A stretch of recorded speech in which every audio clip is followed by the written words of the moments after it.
Bem-vindos a mais um episódio do Don't Panic, It's Organic. Dessa vez a gente vai falar para a playlist do tutorial de SEO com experts. Eu sou o Felipe Bazon e hoje eu vou estar entrevistando uma das SEO técnicas, se é que eu posso dizer isso, né? Técnicas, ou técnico, que vem se destacando no mercado nacional, tem uma carreira em grandes agências, lançou o próprio curso, um dos primeiros cursos de SEO técnico em português. E eu tenho o prazer de convidar a Lidiane Bianchi. Falei o nome certo, pronunciei certo, Lid?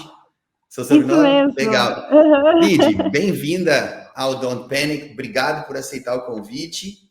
E para quem está morando debaixo de uma pedra todos esses anos, que não te conhece, por favor, se apresente aí para a nossa audiência. Olá, tudo bem? Prazer, pessoal. Meu nome é Lidiane. Eu sou especialista em SEO técnico e desenvolvedora SEO. Então, o nome desenvolvedora SEO é um pouco estranho, né? Mas é que eu foco no desenvolvimento voltado a SEO. Seja WordPress, seja VTEX, seja Prey, qualquer plataforma CMS que possa aparecer. Estou nessa jornada de SEO desde 2018, mas eu entrei no marketing digital lá em 2015, lá nos primórdios aí dos lançamentos do Érico Rocha. Então, era a fase do Érico Rocha para tudo, né? Lançamento perpétuo, lançamento clássico, foi aí que eu entrei nesse mundo. E desde então, tenho trabalhado no entendimento de como o algoritmo do Google funciona, principalmente do Google, né? A gente tem o Bing aí tomando posse de muitas pesquisas, mas é esse o meu objetivo, e poder transformar isso em conhecimento e compartilhar com todos, principalmente lá no LinkedIn. Legal, Lid. Obrigado por aceitar o convite. Já começou com uma polêmica ali que eu falei, vou me segurar aqui para não falar do Bing por enquanto. Mas depois a gente vai conversar sobre isso, essas buscas. Eu acho que assim, quem está sendo utilizado é o ChatGPT. Não tenho notado nos nossos clientes muitos acessos via Bing, ou acho que o Bing acontece ali só para. O Bing é mais um movimento do Google para fazer, do Google não, da Microsoft para tentar dar um gás aí com o seu navegador, né? Porque para você poder utilizar o Bing com o chat GPT lá, você precisa baixar o Edge, né? Mas enfim, brincadeiras à parte. Lid. Uma decisão acertada do lado deles. Eu acho que vamos ver aqui cenas dos próximos capítulos, né? Não, eu não subestimo o Google para nada, mas vamos ver o que vai acontecer. Por enquanto, eu acho que quem está ganhando essa guerra sem dúvida, o chat GPT, né? Mas tem muita coisa nova, tem Niara, tem tanta ferramenta que uma coisa é certa, o Bard não tá deixando um pouco a desejar ainda. Mas ele está muito quietinho, né? Eu sempre começo essa pergunta, você já deu meio que a resposta dessa primeira pergunta, mas quem vê meus vídeos já está cansado de saber da minha história, como que o SEO entrou na minha vida. Quem não conhece, dá uma olhada nos vídeos anteriores, para não ficar repetitivo aqui. Mas como é que o SEO apareceu na vida da Lidiane? Muito bem. Estava eu lá em 2015, entrando no mundo do marketing digital. Então, desculpa o palavrão, mas estava cagando para SEO, né? Achava que coisa mais ridícula SEO, né? Capaz que Francês. vai Você é dar certo. francês, tá? Você é francês, não é palavra, é francês. Né? E aí eu disse, não, SEO não funciona, que história é essa? Sabe aquela coisa do tipo, tô nem aí para você, tinha campanha paga funcionando, tava tudo certo, os e-mails funcionavam, essa história de SEO, assim, ó, não fazia sentido. Aí, com o passar do tempo, fui trabalhando em relatórios, aí vendas, tentar entender as conversões de vendas, que meu líder acabava questionava, aí da onde veio venda X, da onde veio venda Y, aí via o orgânico, né? Aí isso foi me instigando a entender, e aí eu fui buscar, e aquele relacionado orgânico era SEO. Putz, droga, os dois encaixam. É isso então que é SEO. Aí eu fui pesquisar, e lá em meados de 2018, eu queria entrar no home office. Foi uma decisão minha. Eu queria estar mais perto da minha filha, era algo que eu não estava conseguindo fazer, trabalhando presencialmente. E foi aí que eu conheci a agência New Patel, onde eu entrei e naveguei nesse mundo de SEO. Logo de cara, no segundo mês, eles já viram que eu era desenvolvedora e eu parti para o lado de desenvolvimento. Em paralelo, eu fui cuidando, as pessoas trabalhando, entendendo a SEO, fui pegando, captando, e eu vi o quanto que a SEO era incrível. Então, em 2018, a SEO entrou na minha vida por uma decisão de querer trabalhar home office. Legal, legal. E aí, você já era desenvolvedor, então, sua formação é em quê? Só para eu entender. Porque daí você estava Eu me trabalhando com marketing formei digital e tal, mas você já tinha essa veia de programação, de desenvolvimento. Isso, eu me desenvolvi, na verdade, me formei em 2011 em programação, tá? Em TI, tecnologia. Ah, que E legal. lá em 2015, quando eu entrei no marketing digital, não era para fazer campanhas pagas, era para desenvolver sites, desenvolver o fluxo Hum, do cliente, para ele chegar na legal. página de obrigado, a chegar na próxima etapa. Então, eu desenvolvia páginas em HTML, em WordPress, né? E na época tinha as páginas feitas com Active Campaign, e todas elas tinham, na fase do Eric Rocha, também tinha aquelas páginas em HTML que ele disponibilizava, então eu trabalhava em cima disso. Ah, que legal. Então, o SEO apareceu depois, mas essa veia técnica já existia antes, razão pela qual você acabou se especializando dentro dessa frente de SEO técnico. Muito legal, porque assim, faltam profissionais especializados nessa frente. Claro, tem os SEOs mais raízes da época falando do começo do SEO aqui no Brasil, 2004, 2006. Eu ainda não estava no Brasil nessa época, mas você vê que o pessoal era um pessoal mais técnico, um pessoal que tinha essa veia mais de programação. E aí veio a fase rock content, onde todo mundo virou SEO, mas era só SEO de conteúdo. O SEO técnico perdeu um pouco dessa força, né? Não é nem força, né? Dessa popularidade, digamos assim. Mas fico contente em ver que estamos aí formando novos profissionais também, né, Lid, com o seu curso, né? Isso. Posso dar continuidade? Então, a Claro. pessoa lá toda empolgada, né? Aí foi 2021, início do ano, eu decidi, então, engravidar, foi uma decisão conjunta, né? Não foi surpresa. Hoje o Icaro, essa semana, vai estar fazendo 2 aninhos, né? Então já faz um bom tempo. E foi nesse período de gestação, onde estavam os hormônios à flor da pele, que eu percebi que eu não sabia o que eu era de verdade.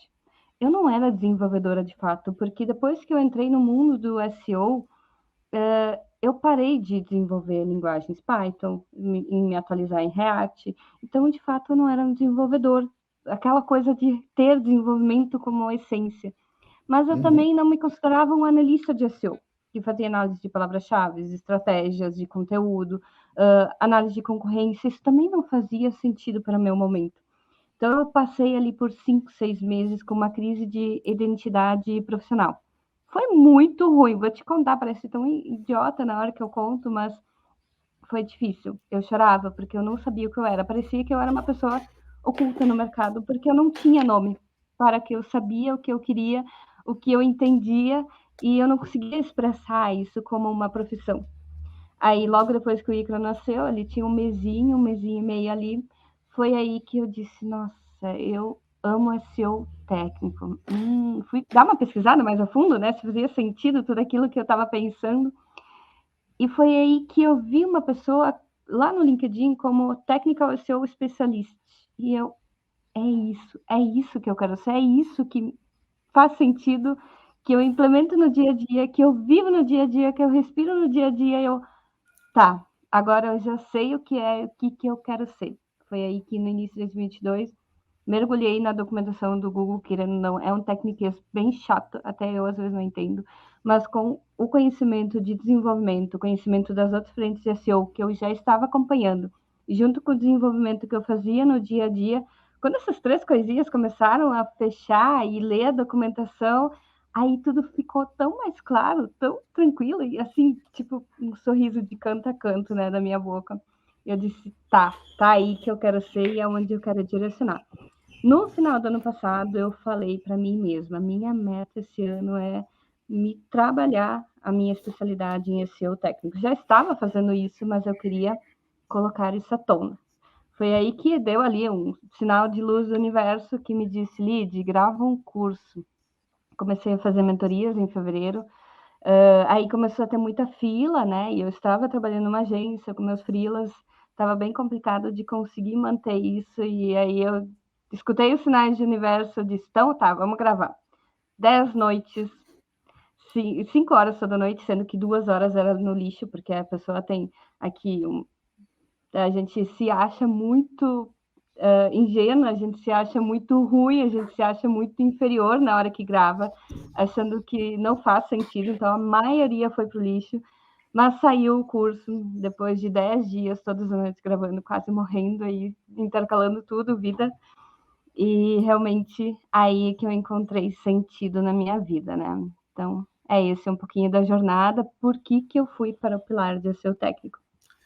Pô, que legal, velho. Que bacana isso. Acho que é legal ver que pessoas que se encontraram no SEO e aí dentro do SEO enxergaram ali que realmente hoje o SEO não tem que entender um pouco do todo, mas dá para se especializar em diferentes áreas e uma área que continua, nunca perdeu a sua importância, continua sendo a essência do SEO, que é o SEO técnico. Dito isso, como é que você recomenda para quem vai começar uma auditoria de SEO técnico? Por onde começar? Bem, vamos começar para aquilo que todo mundo conhece e acredita ser a base do SEO técnico.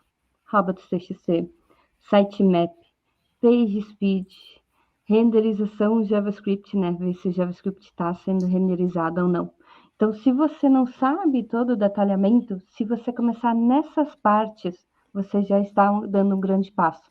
Depois, comece analisando MetaRobots, Canonical, Heading Tags, e assim a gente vai se aprofundando, tá bom? Então, comece com aquilo que você sabe que é tranquilo para seu técnico. Não tem mistério, sabe? Não é aquela coisa tão difícil.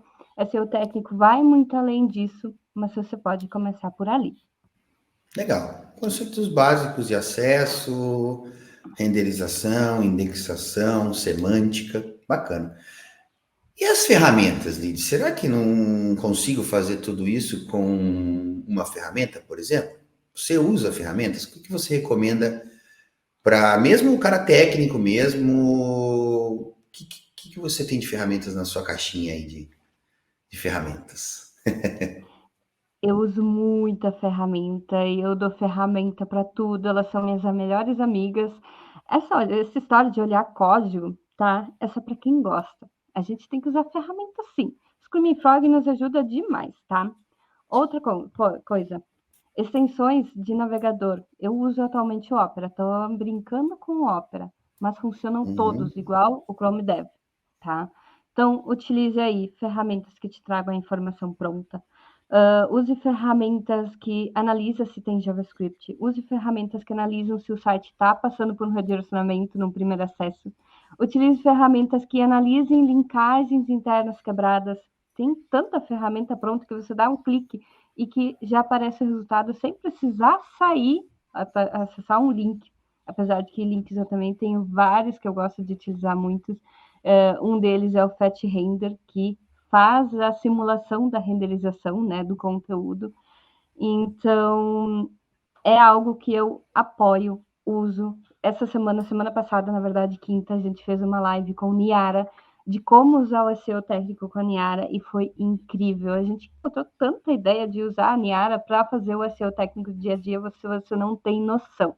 Então, use e abuse de ferramentas sim, tá? Legal, passa esse link para a gente depois que a gente coloca na descrição do vídeo aqui, quando a gente colocar ele no ar, porque até outro dia a Laura, nossa coordenadora de conteúdo, também fez uma live com a Niara e tem sido uma ferramenta bem interessante. Tenho recomendado ela aí há algum tempo já, ou utilizado ela, mencionado a Niara, e legal que tem essa vertente de SEO técnico também. Para a gente estruturar nossa conversa aqui, Lid, para o pessoal que está começando aí, né, até para o pessoal do seu curso, ou para o pessoal que pode vir a ser o seu aluno no seu curso de SEO técnico, eu costumo estruturar o SEO técnico em 3 vertentes: acesso dos bots, semântica do código e performance.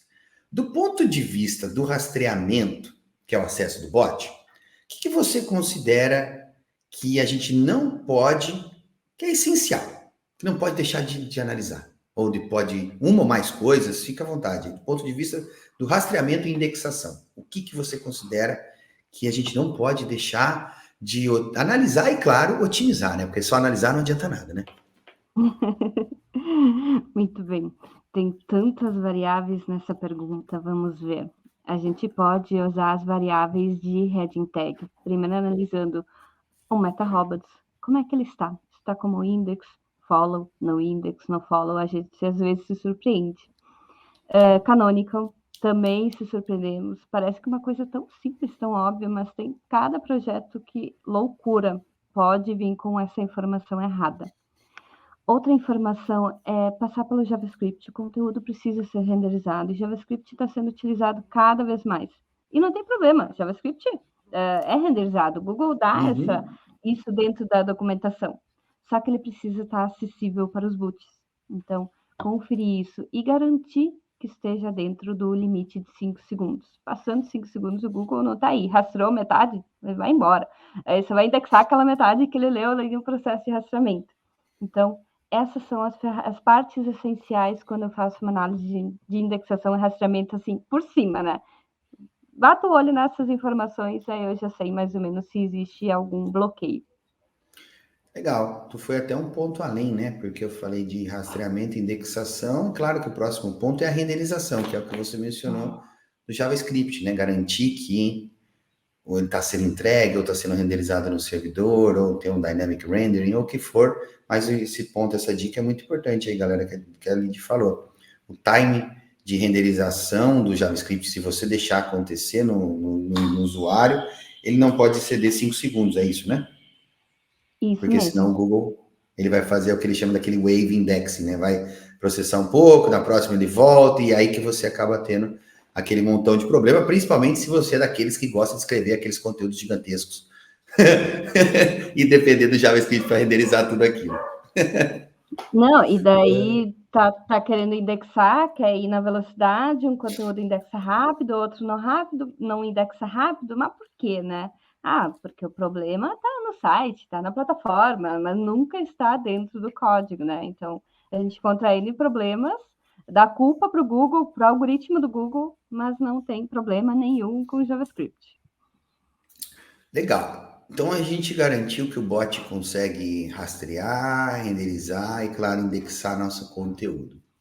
Agora, a gente precisa pensar na organização desse código, né? Na semântica. O que a gente não pode deixar de analisar e, claro, otimizar do ponto de vista da semântica? Bem, essa é uma pergunta bem interessante. De semântica, a gente tem algumas frentes. A gente tem aquela frente que quem já é do mundo de SEO conhece. Heading tags, né? Hierarquia de heading tags. H1, H2, H3. Então, ter isso bem estruturado, garantir que é uma H única, afinal, a cada página representa um conteúdo, que nem um livro, né? Quando a gente pega um livro, só existe um título uma única vez, não existem dois títulos, com exceção de coletâneas, mas até a coletânea tem um título único. Então, temos essa estrutura de heading tags. Outra estrutura de semântica de código é a gente ter a estruturação de body, header, head, footer. Às vezes a gente utiliza Elementor, né, para construir nossas páginas e a gente faz o footer lá na própria edição e a gente esquece que dentro do código ele não vai dar a denominação de footer, que é bem importante para o Google ter esse entendimento.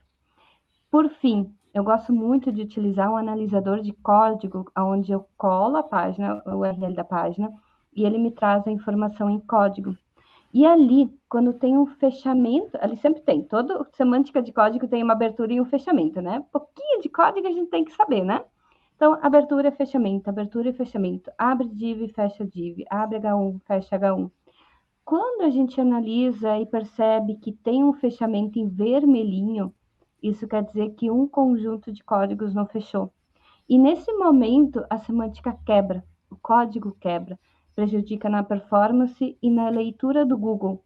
Então, essa questão de semântica, ela vai muito além de ter uma estrutura organizada, e sim de ela ter um código limpo, sem nenhuma quebra também.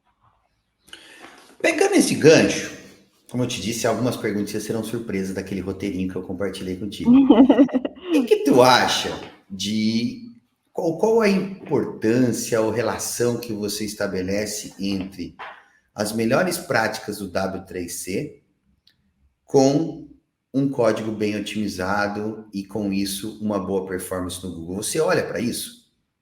Garante que o Eu site acabo. está em compliance com as diretrizes, não tem erros em relação às melhores práticas da web de desenvolvimento, no caso W3C? Tu sabe que essa parte eu nunca olho. Essa parte eu acabo não olhando, não consigo te dar uma resposta mais certeira. Eu Legal. Mas acabo olhando mais é um dos código elementos evangelho. do PageSpeed, né?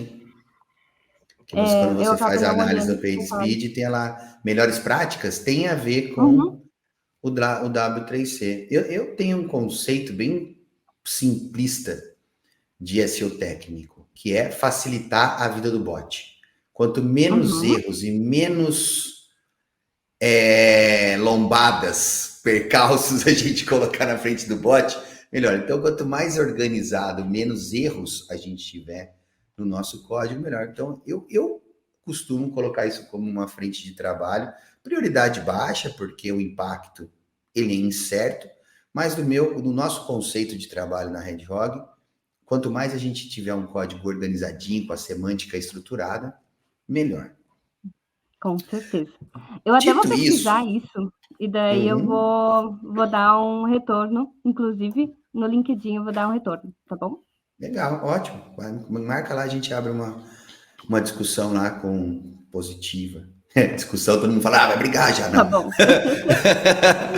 Falando em semântica, a gente não É. pode deixar de falar de uma coisa que são, né, os dados estruturados.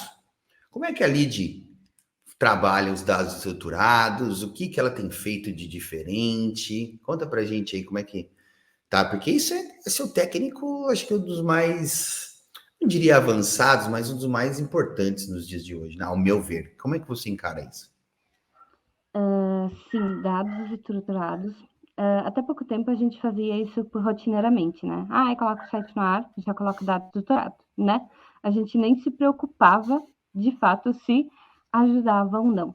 Recentemente, eu tenho feito testes no site, onde os dados estruturados foram colocados bem devagarinho, toda semana um, e daí eu analisei e consegui ver na prática o quanto isso impactava. Peraí. Oi? Tivemos um probleminha. A Lid deve voltar no próximos. Provavelmente foi o filho, alguma coisa deve ter acontecido.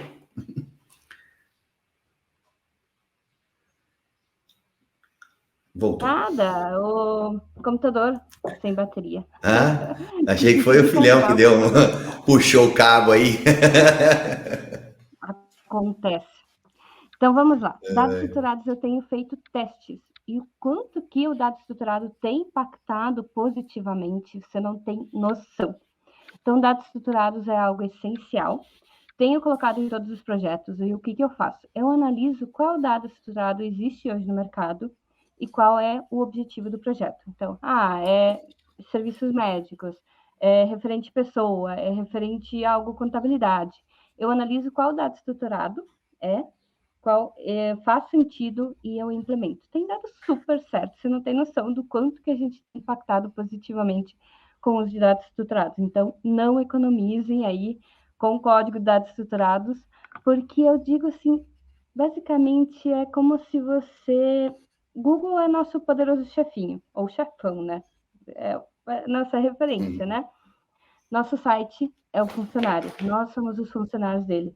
Entre entregar um código que você tem que fazer toda a leitura e você entregar um dado estruturado que tem toda uma estrutura resumida, Google vai dar preferência. Ele vai dizer, não, esse meu funcionário, site da Lead, é o melhor, porque ele já me entrega o resumo, eu vou sempre indicá-lo.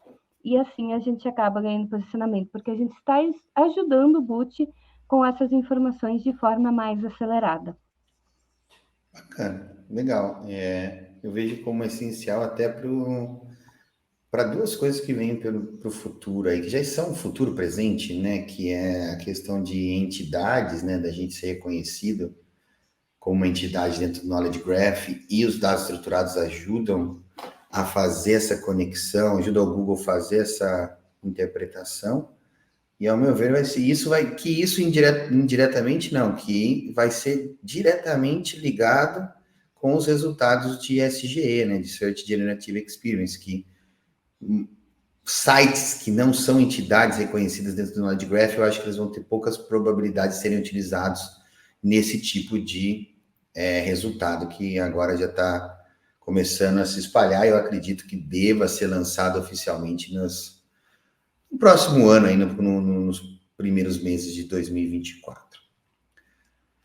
Otimizamos, deixamos o Google entrar no nosso site, rastrear, renderizou, a semântica está bacana. Agora a gente precisa cuidar da performance. Como é que a Lead trabalha a otimização de performance dos clientes dela? Muito bem. Questão de performance sempre é um tabu. Tem quem não cuide, tem quem não goste e tem os fanáticos, né? Tem que ter velocidade 90 para cima ou Core Web Vitals 100% aprovado. Seria o ideal recomendado, mas nem sempre é possível, dependendo da experiência do usuário que você precisa ter, do uso de JavaScript, de alguma limitação da plataforma ou do tema, a gente não consegue chegar a essa excelência e alguns ficam frustrados. Mas o fato é que performance é sim otimizável, independente da plataforma que você tenha, é possível implementar. Já tem acesso ao tema, já pode implementar alguma coisa, né? Quando é nível de WordPress, eu sempre recomendo utilizar plugins tudo em um. E faça tudo em um para não encher de plugins, aí tu resolve a maioria de problemas e gera outros montes também, né? E o performance, ele pode variar muito em JavaScript, CSS, ter as informações acontecendo assincronicamente, de forma que o conteúdo apareça para o usuário e, ao mesmo tempo, os códigos sejam gerados por trás, né? Estou recentemente com um site de testes que eu estou implementando elemento por elemento toda semana para ver o impacto de performance. Às vezes a gente faz tudo em um e a gente não sabe o que realmente ajudou. Ou às vezes a gente dá um trabalhão lá, reduzindo a quantidade de CSS e não impacta em nada em performance. Isso é só mais uma linha a menos ali na nossa lista, né, que o PageSpeed traz de informação. E dos testes que eu tenho feito de 3 semanas para cá, onde é a redução de JavaScript, a remoção de CSS não utilizado e lazy load em imagens, logicamente, já leves, né? O lazy load é que trouxe uma performance melhor. Então, essa é muito interessante, porque eu nunca tinha feito tudo separado, então a gente junta tudo, faz tudo, melhora. Ótimo, maravilhoso. Resolvemos a performance. Lembrando que a performance é mais experiência do usuário também, né? Eu, por exemplo, eu não fico 5 segundos no site. O site não abre, eu já fico desconfiada, né? Já saio, né? Então, se até nós, profissionais de SEO, saímos, imagine o boot do Google. Então, de performance, o que eu recomendo? Faça tudo o que é possível dentro da plataforma. Evite excessos de plugin, tá? Mas esse plugin resolve esse resolve esse. Tenta, compra um, sabe? Aquele investimento que não custa nada. Utilize uma CDN. CDN ajuda super na questão de performance. Não economize em performance, né? Então, assim que você investiu um valor alto em designer, você investiu um valor alto em redator, investe em performance. Seu usuário e o boot do Google agradecem. E o servidor tem uma importância nisso, Lid? Você chega a dar uma olhada no servidor dos clientes, porque tem muita gente que quer ter o site carregando com menos de 3 segundos, todas aquelas métricas dos Core Web Vitals em dia, com exceção do CLS, mas o cara tem um servidor compartilhado numa, sei lá, qualquer host web da vida aí, sem uma VPN, sem uma CDN. É possível ter uma boa performance com um servidor desses, ou realmente o cara tem que pensar, como você falou, primeira coisa, cuidar dessa infra aí? Então, é possível sim, rezando. Então, aí tu vai ter Não. dias que teu Então site não, vai né? estar bom. Então não. O Google não entende de religião, né? Não, na verdade, você vai ter dias, quando você utiliza uma hospedagem compartilhada, você vai ter dias bons e dias ruins. Porque você vai estar submetido a sites que vão roubar a sua qualidade, né, dentro do servidor. Então, eu analiso sim, sempre peço para deixar dentro de um servidor dedicado. Servidores exclusivos para WordPress, que nem WP Engine, gosto bastante também. Se tem servidores dedicados com CPUs, eu analiso também, porque muitas vezes bate o limite da banda e a pessoa não percebe, né? Ela tem uma exclusividade, paga uma Amazon lá exclusiva, mas tem 2 CPUs rodando aqui com uma memória super baixa, de nada adianta, aquela instância vai morrer, né? Você não vai crescer. Então, isso é analisado sim, geralmente através do acesso ou ele nos passando os dados, eu analiso e digo, olha, vamos aumentar a quantidade de acessos hoje que o site tem, está chegando no limite da banda. Vamos aumentar a quantidade de CPUs. Ou aqui, vamos tentar. Não quer trocar de hospedagem, quer ficar no HostGator, tudo bem, mas vamos sair do Opa! compartilhado. Opa! Opa! Pode seguir, desculpa. Né? Sair do compartilhado. Aí a gente reza mais um pouco para dar tudo certo. O local web também é um exemplo. Coloca no local web, né? Então, aí, desculpa a referência. Não, relaxa, achei legal. Eu gosto de sinceridade, eu gosto disso. E local web são aqueles sites quando o cliente chega e tem local web HostGator, eu digo, quanto você tem de investir para uma migração? Então, eu já ofereço para sair dessas estruturas, porque a gente já tem um histórico. Se você está começando, ele tem um valor irrisório, pequenininho, assim, que vale a pena o investimento. Só que, às vezes, a quantidade de vírus que tem entrado nos sites aí, nesses sites, não compensa, sabe, aquele pouco investimento. Então, investe bem, tá? Sempre tem recomendação, chama ali no LinkedIn, te dou recomendação. Eu não tenho afiliação com nenhum, tá? Não ganho comissão de nenhum. Se tiver alguém que quiser, eu tenho sempre indicação, dou um jeito. Mas eu trabalho a infraestrutura do servidor, sim, porque ela impacta diretamente, tá? Não adianta você trabalhar com WordPress, com código, se os teus servidores não está apto para receber o tráfego e o tempo do boot. E isso aconteceu recentemente num projeto que, do nada, ali nos primeiros 10 minutos, rodando no Screaming Frog, né? Tudo certo, 200. De repente, 403, se não me engano. Não, zero, status zero, connection timeout. Aí tudo zero. Diminuí o tempo do Screaming Frog, consegui uma lista a mais. Então, era o servidor que, no momento que batia a banda, retornava com o status zero. Pensa num boot que está lá na pressa, lá rodando seu site e te chega a um connection timeout porque ele está sendo rápido demais, né? Então, essas configurações, elas precisam ser revistas sim. Legal, muito bom. Bom, falamos sobre acesso dos bots, falamos sobre semântica e sobre performance. Eu acredito que a gente cobriu todos os pontos que a gente precisa aí para garantir uma boa análise e, claro, uma boa otimização técnica do site dos nossos clientes. Teria mais algum ponto que você que ficou faltando, Lídia, ou você acha que é isso mesmo? Eu acho que ficou faltando o nosso O de otimização. Vou te explicar um pouco. A gente às vezes faz tudo tão certinho que a gente esquece que o Google tem pressa. É que nem aquele cliente no restaurante que só vem para comer e não está nem aí para a experiência que você vai ter. Então, no momento que você tem um sitemap, garanta que aquelas páginas irrelevantes não estejam lá. Às vezes a gente coloca 50 mil tags lá só para trabalhar em caixa interna, né? Cliques, só que zero conteúdo. Aí quer ganhar relevância, quer ganhar autoridade com conteúdos com zero qualidade e o Google perde tempo dentro delas. Então, tente otimizar o seu conteúdo ao máximo, tirando essas páginas irrelevantes. Elas ainda podem estar linkadas lá dentro, em trabalhar em questão de otimização. Meu site não tem meta-robots, legal, está sendo lido, mas o quanto você acelera o tempo do Google colocando meta-robots lá no head? Uma coisa tão simples de implementar. Mas ele não, mesmo não tendo ler, legal, só que ele vai olhar teu código de cima a baixo para conferir se não tem um meta-robots no index. Esse milissegundo para cada página impacta no tempo que ele está no seu site. Então, esses pequenos detalhes, se a gente conseguir deixar eles mais exatos, a gente vai estar otimizando o tempo dele. A gente não quer que ele perca tempo com conteúdo irrelevante. procurando códigos, procurando linhas. A gente quer entregar tudo de mãos beijadas para ele, porque a gente quer que ele goste da gente e, por consequência, posicione. Então, eu sempre digo que o SEO técnico, ele trabalha muito o de otimização do algoritmo do Google.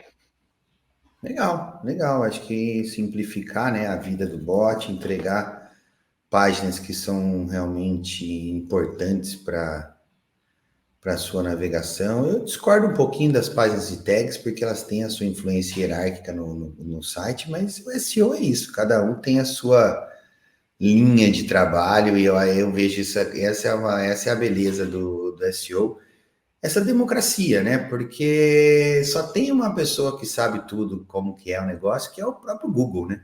E ele nunca vai dizer exatamente para a gente. Então, acho que é tentativa e erro, engenharia reversa nos resultados. O que funciona para um não funciona para outro, depende do site. Então, eu vejo que essas coisas são bem bacanas. Eu gosto muito de trocar ideias como profissionais como você, para a gente ter essas outras experiências, essas outras visões, porque eu acho que é uma coisa que quanto mais. Eu vejo que assim, o SEO, quanto mais você tiver informação a seu dispor, ou a Lidiane faz dessa forma, eu faço dessa, eu tô fazendo dessa, não tá dando certo, aí eu vou testar aquilo lá que eu troquei uma ideia com ela. Isso é o SEO, né, galera? Eu vejo que o SEO é isso, sabe? Essa troca de experiências que, quanto mais repertório você tiver, essa é a palavra que eu estava buscando, quanto mais repertório, mais você consegue solucionar problemas, porque às vezes você está indo numa linha que você sempre foi e não está dando certo.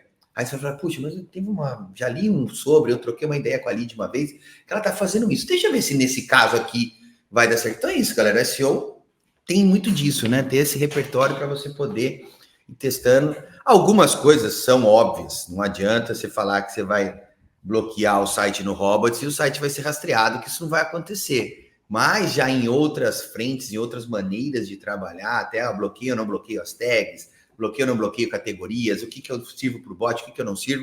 E isso sim, aí varia de experiência para experiência, às vezes de projeto para projeto, plataforma para plataforma. A gente tem aí as plataformas de e-commerce gerando calhais e calhais e calhais de páginas que não servem para nada. E não, assim, eu acho que talvez eles não entendam quando a gente fala com eles, porque é cansar de falar para eles que, pelo amor de Deus, bloqueia isso, não faz mais isso, tá? Eles não estão nem aí, né? Mas um dia acho que eles vão escutar e tá chegando cada vez mais a hora que eles estão escutando a gente, né, Lindy? E você tocou num ponto bem interessante, que é o tal do depende. Ele não é só no homepage, na análise de palavra-chave, depende em tudo, inclusive no sobrenome é SEO, do sobrenome depende, né? Mas você me tocou um ponto bem interessante, que é quando o projeto chega até mim, eu analiso com um olhar não genérico, daquela lista, daquele checklist que eu defini que é o ideal para mim. Porque às vezes eu chegava no cliente e dizia, mas por que você fazia isso? Ah, por isso, por isso. Ah, tá. Então, de nada adianta, que nem o Felipe Vazão falou.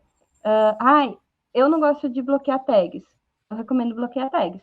Talvez, e já teve um projeto nessa situação, que as tags eram otimizadas com conteúdo. Não fazia sentido bloquear. Então, eu cheguei nesse projeto olhando as tags já com a intenção de indicar para bloquear, com toda uma descrição, um conteúdo otimizado. Eu disse, puta merda, eu não vou poder indicar aquilo que eu sempre digo, porque elas estavam lindas e eu não indiquei para tirar as tags por conta dessa situação. A pessoa foi lá, trabalhou a página de tags, né? Então, são exemplos que depende, e cada site, cada projeto é um depende diferente.